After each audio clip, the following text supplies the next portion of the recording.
Langkah-langkah aman memberikan anak gadget sendiri. Oke, nonton video ini kalau kalian berencana atau mungkin sudah memberikan anak gadget sendiri, terutama Apple. Video ini akan ngebahas step by step melindungi anak dalam menggunakan gadget Apple-nya. So let's go! Terus Bapak ngomong aja kalian main. What do you want us to do?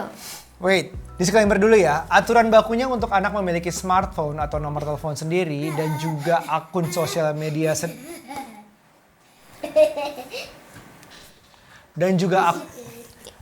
Disclaimer dulu, aturan bakunya untuk anak memiliki smartphone atau nomor telepon sendiri atau bahkan akun sosial media sendiri adalah berapa tahun?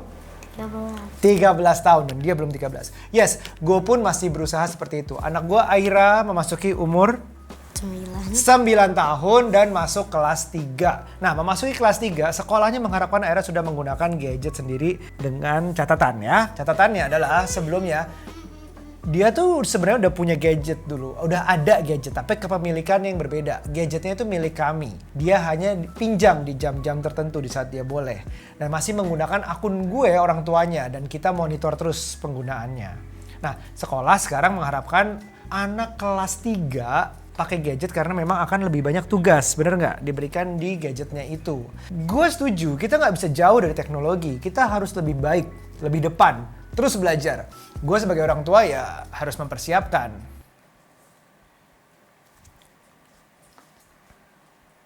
Oke, kita mulai ya. Yang pertama-tama adalah siapkan akun anak atau child account. Apple menyediakan akun keluarga. Ya, gunanya sebenarnya banyak banget. Nanti gue bahas pelan-pelan. Tapi gini nih, kita praktekin cara bikinnya dulu. Oke, kita ke settings pertama dan dilihat seperti ini ada akun kita, Apple ID, plus bawahnya ada family. Nah, ini udah gue set beberapa di sini. Cuman kalau misalnya belum, kalian bisa add member di pojok kanan atas.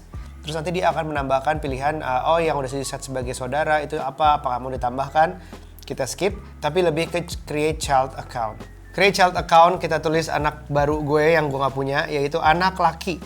Kita set date of birth-nya, penting untuk dia menjadi child account. Mungkin lahir sekitar tahun 2020 kemarin, bisa jadi. Verify you're an adult. Oke, nah ini akan memasukkan security code dari kartu kita. Kartu kredit lebih tepatnya, dan ini kita masukkan dulu, sedang memverify. Oke, baca terms and agreements. Bisa dibaca di waktu senggangnya mungkin. Lalu agree. Bisa di send by email, agree.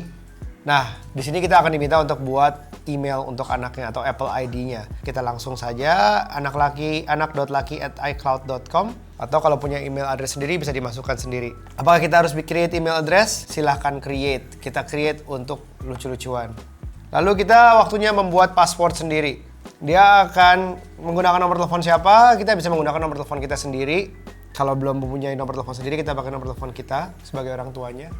Nah, yang menarik di sini adalah kita bisa menentukan screen time untuk anak-anak. Apakah dia umur 5 di bawah atau dia sebagai siapa. Bisa paling besar anak umur 18 tahun. Kalau di atas 18 mungkin udah punya konsen sendiri. Tapi anak ini bisa dibagi-bagi sebagai 5 atau ke bawah, 6 ke 7, 8, 9 ke 11, 12, 13 ke 16, 17, dan 18. Misalnya anak kita masih di 6 ke 7, web kontennya kita bisa tentukan sendiri, aplikasinya bisa kita tentukan sendiri, aplikasi film bisa kita tentukan sendiri, apakah tidak boleh nonton film sama sekali bisa, TV show bisa kita tentukan juga, buku juga bisa, music video, segala macam itu juga bisa semuanya ya. Nggak boleh delete apps, web language-nya bisa diatur, semuanya bisa diatur. Nah, terus juga ada untuk ask to buy. Ini juga bisa dia minta require a purchase approval kalau mau pesen beli suatu aplikasi, dan subscription. Subscription mana saja yang boleh bisa dibatasi. Nah, kira-kira seperti itu. Nah, di family account sendiri ini adalah beberapa hal yang bisa dilakukan. Screen time, kita bisa membatasi screen time per anak, per apps, dan ada set downtime-nya.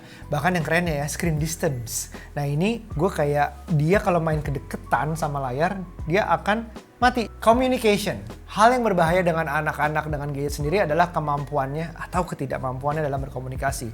Coba, ini kalau aku panggil suka cuekin nih, Aira? Ya. Kok lama nyautnya? Shua? Ya. Oke. Lihat Bapak dong. Yang lama. Lama, 1, Lama 2, 3, 4, Lihat Bapak bukan di sana, Bapak di sini. Di fitur ini kita bisa membatasi dengan siapa mereka berinteraksi. Jadi dengan saat ini gue batasin dengan orang tuanya aja. This is good. Monitoring and permission. Yang nggak ketinggalan adalah kemampuan kita sebagai parent account untuk memonitor apa yang mereka lakukan. Selain screen time, tapi juga website yang mereka sering kunjungi contohnya. Hingga dengan siapa mereka berkomunikasi. Jadi semuanya tuh bisa dipantau, bisa kita monitor. Soal aplikasi yang diinstal aja, kita bisa kasih izin secara remote. Jadi, Aira, biasanya kamu minta apps gimana? Coba ceritain deh. I know you're gonna say no, but can I download another game? No. You don't do that. You told me, you know that I'm gonna say no. So no. You don't usually do that. So what kind of game is it? It's 4+. Oke. Jadi kalau secara kronologinya adalah dia menemukan suatu game di App Store atau di arcade, dia akan lihat game itu. Kamu lihat apanya dulu? The age rating. Age rating. If I like it or not. Whether she likes it or not. Terus apa lagi? If it's scary for me or not. If it's scary, terus apa lagi? The review of the game, right? Yeah, and the ads. And the ads. Oke. Jadi biar nggak ada ads-nya kemana? Arcade. Arcade. But I still download the games that have ads. Terus kalau udah iya, kamu mau ngapain? What do you wanna do about it? Kalau udah, hey, I want this game. And then you Ask you. ask permission through messages. Yang penting adalah edukasi diri, terutama orang tua tentunya, dan anak-anak tentang rating, review, dan harganya. Perjuangan nggak selesai di child account ya, masih ada tahap berikutnya. Kita sebagai orang tua harus teredukasi dengan rating. Punya child account bukan berarti 100% sudah aman. Kita harus belajar cara melihat rating, mulai dari film, konten, hingga games. Oke, ini cara gue mereview sebuah konten game untuk anak.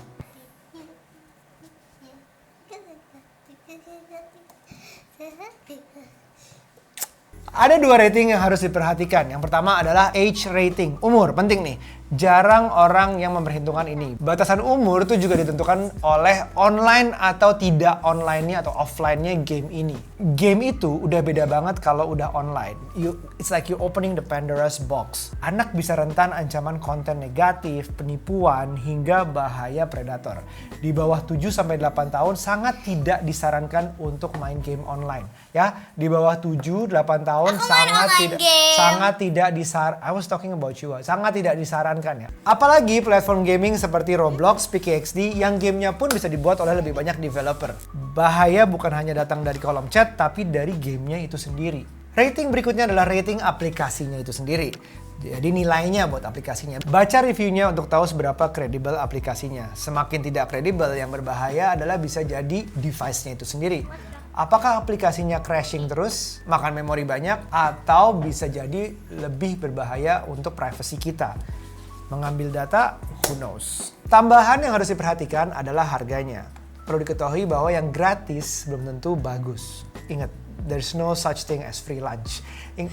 Game aplikasi yang kita download secara gratis nggak pernah bener-bener gratis. Kita akan ditawarin in-app purchase, subscription, atau worse, iklan sebenarnya. Nah, kalau aplikasi yang ada di App Store itu dikurasi oleh App Store-nya, tapi iklannya tuh enggak, ya.